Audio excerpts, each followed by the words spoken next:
All right, well, good evening. Good evening. Good evening. All right, someone's lively back there. All right. Well, we're happy to see you here this evening. My name is Andrea Solico. I'm the superintendent of schools. And I'm going to open up with a few remarks, and then I will be turning it over to some other folks that are here this evening to speak with you.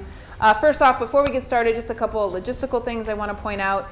We have a couple board members in attendance this evening. So we have Mr. Gomez and Mr. Schaefer are here, so we're happy that they're able to join us. So thank you and welcome.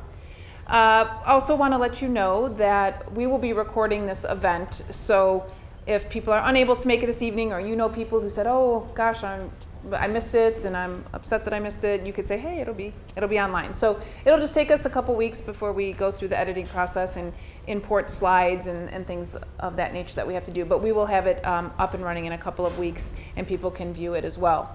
Also, there's a slide here, and I don't know if it's up yet. No, that's just me. The links to the video series, so maybe some of you have seen it. If we can just show that slide. There will be a QR code here in a minute that if you are interested, if you have not seen the videos, we've been posting a series each, I think it's Tuesday mornings, that we've been putting those out. So showing you different aspects of the building relative to security and safety, the black box theater, for example, the classroom learning spaces, etc. So how many of you, just by show of hands, have watched any of those videos or have seen them? Great, quite a few. Awesome. So hopefully that is providing you with information and you find it helpful. But if not, and you want to grab the QR code there's certainly a link and you can watch those at your leisure. Lastly, there will be another QR code that will come up on our last slide of the evening. And essentially what we're going to do this evening, we're going to give you a lot of information. So this is not necessarily going to be a Q&A where we have a chance to interact. It'll be more informational, and I apologize in advance. However, what we're going to do is, as I mentioned, there'll be a QR code that you can scan, and you are able to enter your questions that you have if they were unanswered this evening. In addition, we will hang around afterwards, so if you have any questions, you want to approach any of us, we'll be happy to answer if we can. But otherwise, those questions will be collected. Our team will take them in and answer them, and some may be similar to one another, but we'll provide a frequently asked question document that will come out before we leave for the summer, so you can have more of your questions answered. We're just trying to keep those lines of communication open and keeping you informed as we go throughout this process. So with that, I just want to give you a little bit of background and just give you a sigh of relief that you can know that, one, we have been planning. We've been planning for quite some time, several months, even years, that we have been planning for this move. So I know as a parent, I want to know what the district has been doing, and I want to make sure that I can rest assured that when my children go on that first day, that they are going to be safe and it's going to work efficiently and well organized. So those are all of our goals that we will have in mind as we transition and open in January, which is, I'll save the slide for Mr. Smith. He'll tell you when it is exactly.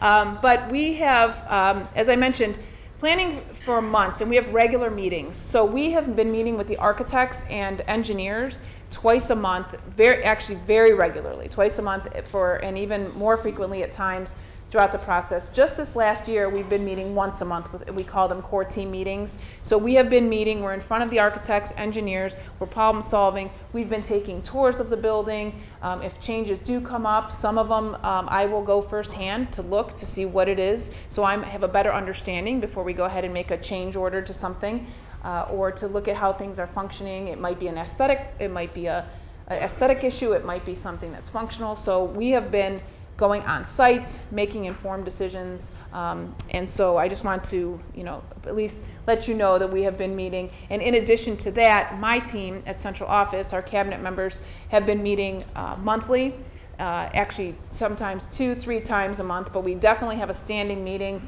that we dedicate time to ensure proper planning. We've recently invited our principals that I'll be introducing to you, Mr. Smith and Mr. Oswald, have been joining us at those meetings and getting their input for different things that are relevant and that we need to discuss, such as moving details, right? So what does that look like for our teachers, for our students? How are we going to go about doing that? We've had to contract with a moving company, for example. We're in the process of doing that. and what that will look like for teachers and affording them time in their classrooms to pack, etc. So we've been looking at, the principals have been looking at scheduling, room assignments, staff assignments. When you consolidate from 3 buildings to 1, there's a lot of work that has to go into that because we will have some reductions in staff in some areas, and so we've been working diligently on that. We're pretty well set on what our staffing will look like for next year. We also have been looking at things like signage, for example. If you're anything like me, and my team already knows, that I get lost everywhere. So I am a good example that if I can go in the building and not get lost, you all will be safe. I can pretty much assure you of that. Like, I can lead a district, but I just can't find my way from my car to in a parking lot, from the store to my car. It's that bad. So I've been going through, we've been looking at signage, ways in which where we can put our signs and what would help people navigate the building. It really is very overwhelming when you look at it as a whole. But if you think about it, if I'm a middle school student, I'm really gonna be in that middle school wing, right? If I'm a high school student, I'm going into high school. And there will be some overlap, certainly, but our building is designed, and I know Mr. Oswald will go over that. You will see that it really is pretty clearly laid out, and once it is together, I think people will be able to navigate it pretty easily. We've also been looking at talking about the expectations for students and staff. What does that look like when we go to a new building? I've said this many times, and I mean it. I think most of you, or all of you, will appreciate this, knowing that we are investing well over $100 million into a new facility. We must keep it well maintained. Children are going to be expected to treat that building with respect. We're not interested in having vandalism or children abusing this building. We deserve to keep it and maintain it the best we can, and so we've been talking to students, and we will continue to talk to them about expectations of what it is to come into a new building and how are we going to treat it. We were looking at also like how they will make those adjustments from moving from the current building that they're in to a new building. So we have lessons planned, we have activities planned, merging, right, 2 middle schools into 1. That's also a challenge, right? And then putting middle school students with high school. So acknowledging all of those factors that come in and how we've been coming up with plans to address that. We also have been looking at traffic patterns. You'll hear about that tonight. I know that's a big parent question. How are we going to do this? Question is, we have a plan, but is it going to work on day 1? Not quite sure, right? And we're just being honest. You'll hear that throughout the night. We have great plans in theory. This is all, theoretical. We're looking at it. We're analyzing it. We have engineers helping us, but we won't really know until day 1, day 2, day 3, week 1, week 2, and then we'll adjust as needed. And so we want to be very forthcoming about that. We have great plans laid out now. Are they all going to work perfectly? I'm going to venture to say no, because we don't know. We don't have 2,000 children in that building while we're making these plans. So we just ask that you be considerate of that and take that into consideration. But we're planning for safety. You'll hear a lot about our safety plans with a new building and what that looks like. I think you'll be very happy about that. So with that, just a couple more things, and then I'm going to turn it over. In August, just some upcoming dates, and we will keep you informed of all these things, but we will have a walkthrough, because the question is, even though we're going to a new facility, we still have to go to Bullock and Roberts in August, and we have new students coming into our district. We have 6th graders coming, 9th graders for their first time. We will have a scaled back version, but an orientation and an opportunity, more of a walkthrough for students to come in August, especially those that are new to the building. We'll want to see the existing buildings that they're going into, so we will have that. And then in October, as we plan for our new transition in January, we'll have a parent informational night for our much like we're doing here this evening. We'll have just another checkpoint, most likely in October. And then in December and January, very important things to note and to help alleviate some stress, and for students that are in the room listening. In December, we will have a field trip for all students to visit the building. So they will have an opportunity to go in, see the layout. We'll take them on a tour. Probably won't see every aspect of the building, but the important parts that they need, especially we'll walk them through the floors, etc. So that will happen in December, and every student, that's middle and high school, will have an opportunity to visit the building. We also will have at the beginning a staggered start. So the reason we're doing that is for what I just mentioned. Like, we want to, kind of baby step this process. So on Wednesday, I believe it's somewhere January 6th, 7th, 8th, somewhere in there. Wednesday, we will have middle school. Thursday, we'll have high school. Friday, we'll have all of the students come together.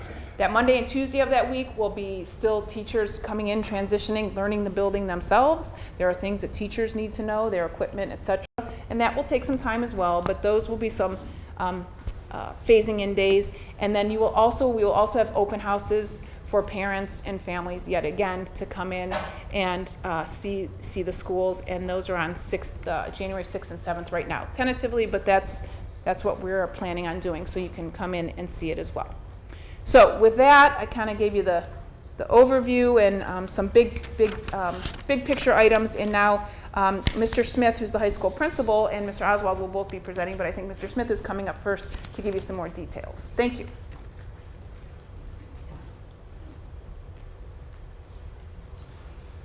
Okay, good evening, everybody. Really appreciate everyone being here tonight. I am Mr. Jason Smith. I'm the high school principal here. Very much looking forward to the new building. And we're going to talk a little bit about the work that Mr. Oswald and I have been doing, along with just the entire administrative team, as we're getting closer and closer to that move-in date. So I'm going to turn things over to Mr. Oswald real quick, and then I'll be right back. Yeah, so I am Mr. Oswald. I'm the middle school principal, currently at Bullock, and then next year I'll be assuming the role at both buildings in the fall, and then overseeing the middle school when we move into the larger building. Just to kind of put this out there from the very beginning, for those of you that are going to be coming into the middle school next year, we will be referring to everything as the middle school and no longer kind of separating out the different buildings by name, except for if there's a particular situation like you're at the Roberts campus or the Bullock campus. Otherwise, it's going to be referred to as the middle school. So that everything is kind of, from the very beginning, we're establishing that new norm. So I just want to make sure everyone knew that. And then one other thing I wanted to just discuss real quickly before we get into this. We've done a lot of planning. We're only going to scratch the surface of some things we feel like the community or you as parents would want to know. As we go through this planning process. I did want to point out that previous district that I worked in, I did live through a mid-year move from an old building to a new one.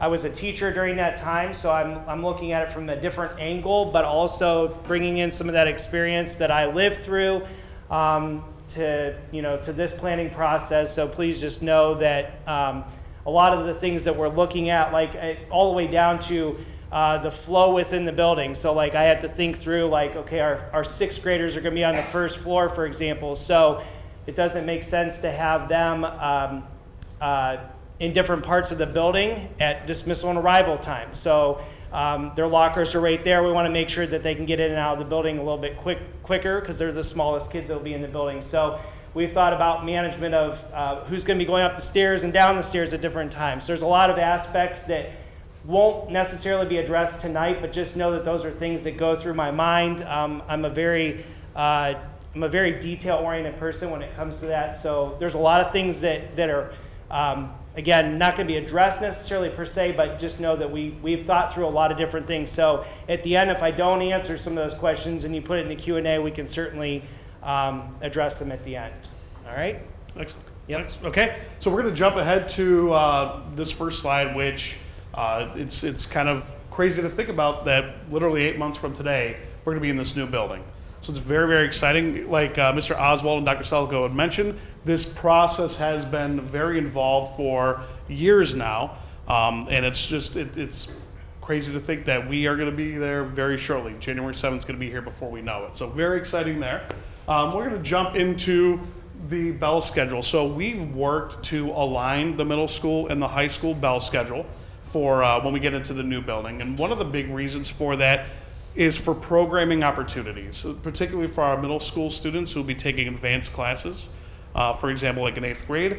That will allow for that to happen just without kind of losing any time or any disruption with the bells. So we've been working hard to get that. As you can see, the student day is projected to start at 7:55 a.m. and it is projected to end at 2:50 p.m. So that is what we're looking at now. There's a tentative bell schedule up there. Again, like Dr. Selico mentioned, some of those things could still potentially change, but the structure of the day is pretty well set. And it's important to note out that this schedule will be followed from the day one of next school year. Correct. So middle school, high school will be following the exact same schedule starting in August, so that the transition into the new building is not a change there. As a matter of fact, at the middle school level, our schedules outside of classes that may change at the semester, we're just moving into a new environment essentially. So their schedules won't change. The bells will be the exact same. We may have to adjust travel time depending on the size of the building once we realize how long it takes or how quickly it takes people to navigate through different areas. But we'll be following this from the start of the school year. So, all right. This is our, again, a draft or a tentative plan for movement within the campus as far as traffic is concerned.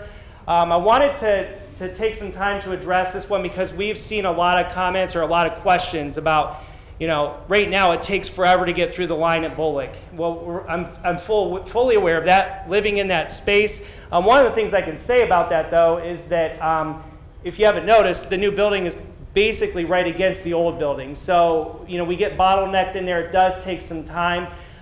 With how big the driveway areas are in this new campus, I don't foresee it being a major issue once we get things moving along.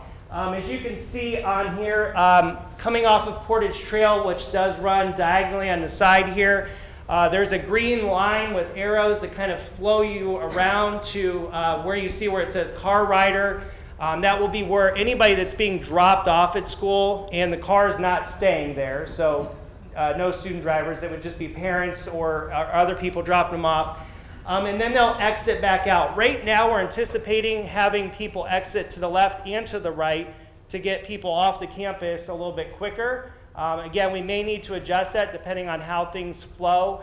The one thing that is important to note, though, is that we're only making the entrance that's over by the stadium and exit only during the school day so that we're not causing major traffic jams within the campus itself, because if we're trying to, for example, if you're coming around trying to turn left into that green line of traffic, you're then backing up the traffic behind you. So we tried to think through how is this going to flow as efficiently as possible to get people in and out of the campus.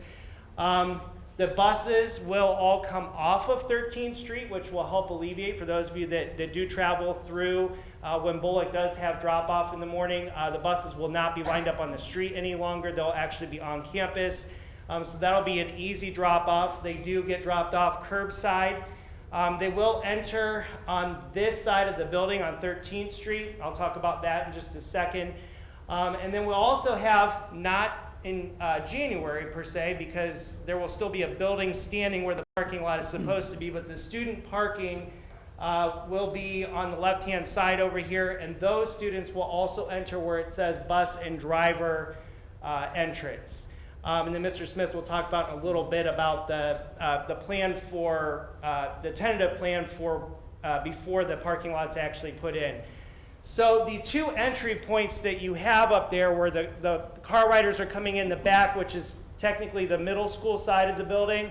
The front is technically the high school side. It's hard to show you without just being in the space, but really they kind of converge right together as soon as you come in, no matter which side you come into the building. So yes, we're going to have crossover with high school and middle school traffic, but once they're in there, there's very distinct locations to where they go. So they're not really going to be intermixing other than just coming and going in and out of the building. Again, I came from a district, I do want to point out, I came from a district where our busing was 5th through 12th grade. I know there's a lot of nerves and angst about having 6th graders and 12th graders, for example, in the same space. Having had worked in a district where 5th through 12th grade was on the same buses, actually never really saw issues. If anything, the older kids tend to be good models for the younger students.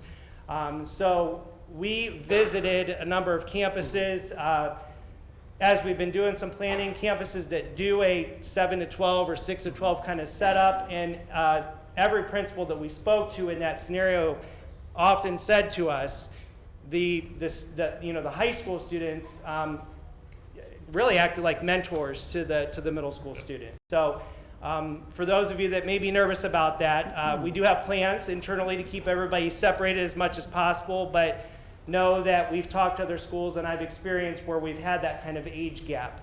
Do you want to go on about the student parking in so January? I'll touch on that a little bit. So again, at the high school level, we do have a number of students that drive to school. Like Mr. Oswald said, that student parking over there where Bolick is not going to be available until that building does get demolished. So for the time being, the tentative plan is to allow students to park in the stadium lot. They would park there and then walk to that front high school entrance that Mr. Oswald indicated. The other thing I do want to just kind of mention is that next school year, the plan is we will not be busing high school students, not for the 25-26 school year. We're looking at that for the following school year. So that will, we could kind of talk through that as that time gets closer. So. All right. The rest of this is all titled under security and safety because I think that is everyone's big concern, but we're looking at it from a broad context, not just so much of like the technologies and stuff we're going to go through on this slide, but also just the safety of students in the building. How are we going to keep middle school and high school students separated at the right times and that kind of thing. So we'll talk through that as we go through these next several slides. Yeah, so I'll start kind of with talking about visitors and entry into the building. In the new building, obviously it's a very large campus, but there are those two spaces that we've kind of indicated where the traffic is primarily going to flow into the building. And when I mean traffic, I mean visitors. So there will be controlled vestibule areas. I'm sure at some other schools you may have be familiar with that, but that'll essentially be coming into a space that is a controlled vestibule, doors on either side. You will make contact with a secretary there and scan in. It's probably similar to what we do now. It's just in a controlled space. And then once you go through that process, then everybody will be provided a visitor badge, so then that way we know who's in the building at all times. And that's going to be true for both the middle school and the high school side. There are cameras. Again, it's a very large building. We're anticipating more than 200, if I'm not mistaken, about 234 cameras that are going to be placed strategically throughout the interior and the exterior of the building. And very state-of-the-art cameras as well. Mr. Hutch was kind of explaining to me some of the capabilities of them. So that's going to be a nice way for us to kind of keep sight lines on various parts of the building throughout the day. We will have a full-time school resource officer, and we will have security staff as well that will be hired to just kind of be throughout the building and, again, provide that added layer of security and safety for our students and our staff. There are door alarms, and these are really prop alarms. Ideally, we just do not want doors propped open throughout the day. And this building has nearly 40 entrances. The new building will have significantly less than that, but still, it's a large building, so eyes can't be on every single door at all times. So some of the doors will have prop alarms. So if a door's propped open for too long, an alarm will start going off. We actually have a couple of those in this building too. So that we have environmental sensors. Those include vape detectors and other sensors that we utilize in the building just to make sure students are being safe. And then we do have emergency communication measures that we're going to be getting for, bless you, for teachers and staff in the building. One thing will include kind of like a button on their IDs that they can hit if there's a situation that we need to respond to in a very timely fashion. So there's been a number of things that our safety team, Mr. Hodge, Mr. Gesford, and everybody on the admin team have been looking at and trying to secure for this new building. So we are definitely excited about that. Some other things that are related to safety and security would be shared spaces within the building. Certainly when students are taking their core classes at the middle school level, they're divided by grade level on the different floors.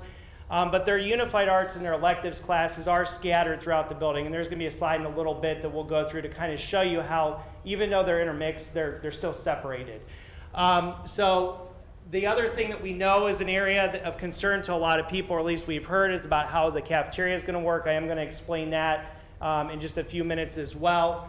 And then the other thing, I kind of addressed this earlier, is just movement throughout the building. We've strategically been sitting down, and Mr. Smith and I have met a lot in the last 6 months to go through. What's it going to look like when this period ends and this one starts, and how are we going to move kids from this point to the other?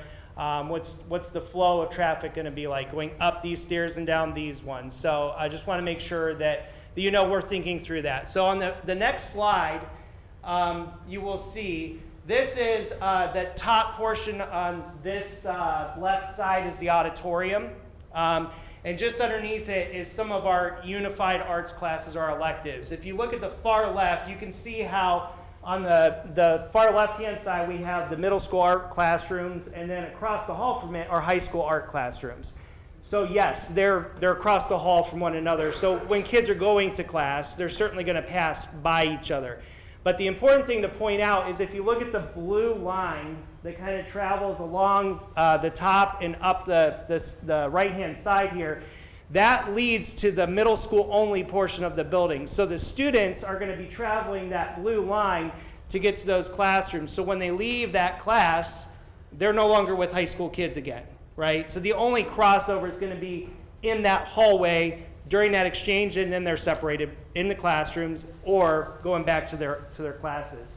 Likewise, you can see there's a yellow line. It's hard to see in here. I probably should use a different color.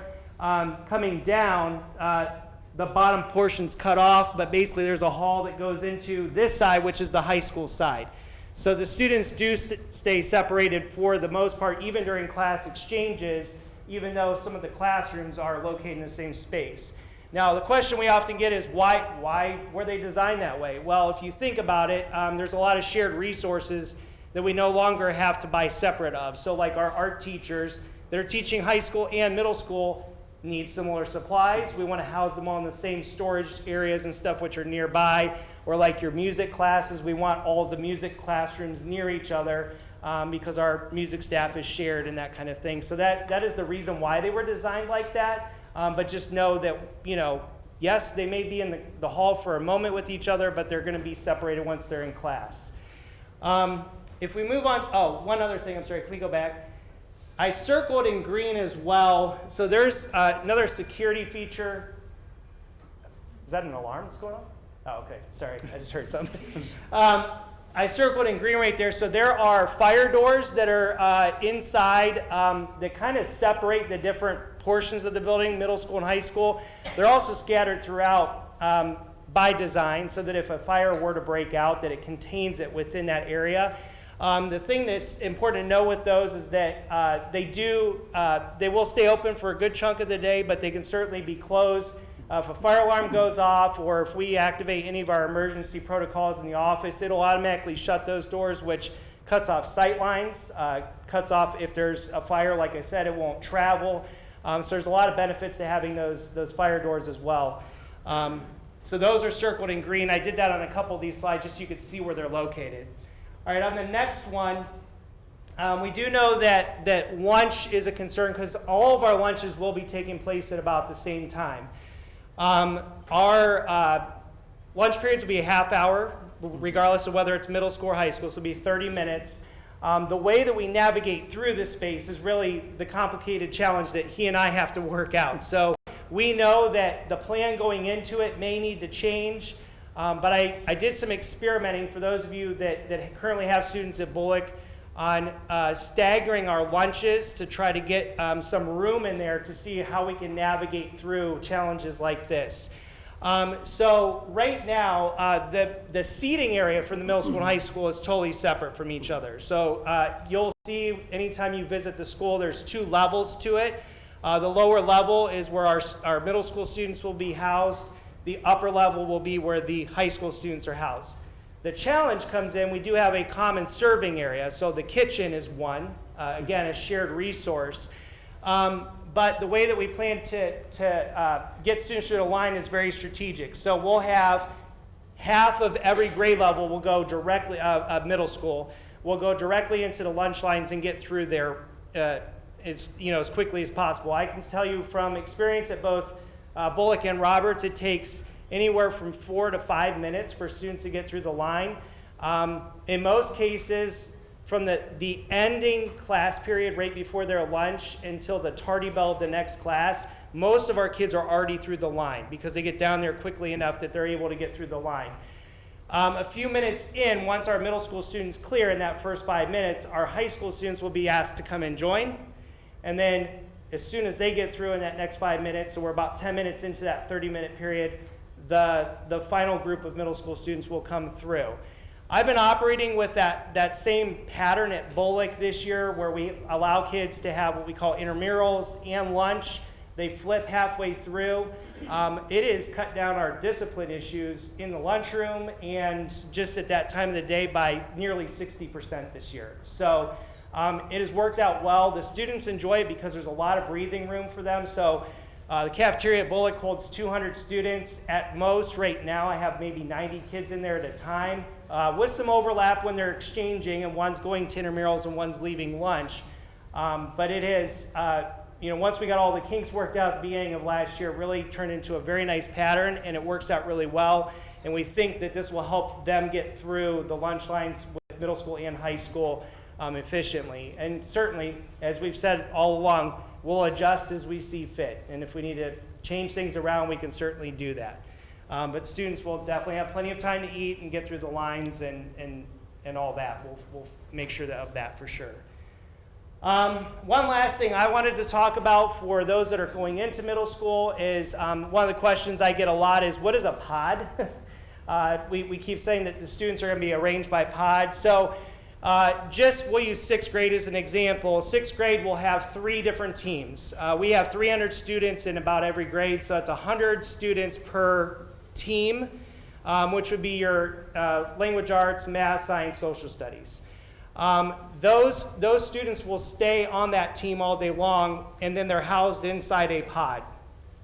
So I have 2 different pods here outlined. One is in red, one is in blue, just to show you what it looks like. So using this one on the left-hand side, you can see we have an ELA classroom or a language arts classroom that opens up into an open collaborative space where teachers can pull kids to work in larger groups. And then we have a math classroom, social studies, and science. Every pod is set up the same pattern so that the kids, no matter which pod they're in or as they progress through the grade levels, they always know that this room in that pod is their math classroom or their science classroom, etc.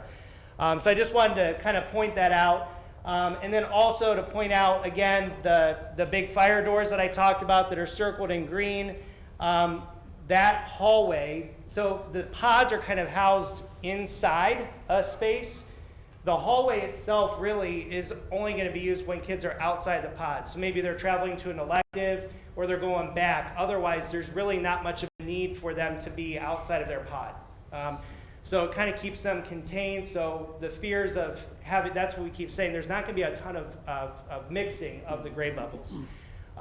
Those fire doors, as you see right there, again, separate the hallways that then go back into the high school area. So they're sectioned off. So any closing remarks for you? And really, as far as the high school goes, we're going to be on all 3 floors as well. Primarily, our 9th graders will be on that 3rd floor. But because of the way high school programming works, they will float down to the 1st and 2nd floors as well. And then 10 through 12 primarily will be on those kind of first 2 floors. So that is a lot of the information. And again, like Mr. Oswald said, there's a lot of things kind of behind the scenes that are still going on and that we continue to work through. But we're happy to present kind of the information that we have right now that can hopefully alleviate some of the questions. But at this time, I'm going to ask Dr. Selico to come back up for some closing remarks. So thank you all. All right, well, I appreciate all the work you can tell has gone into this. And again, as Mr. Oswald said, they just scratched the surface.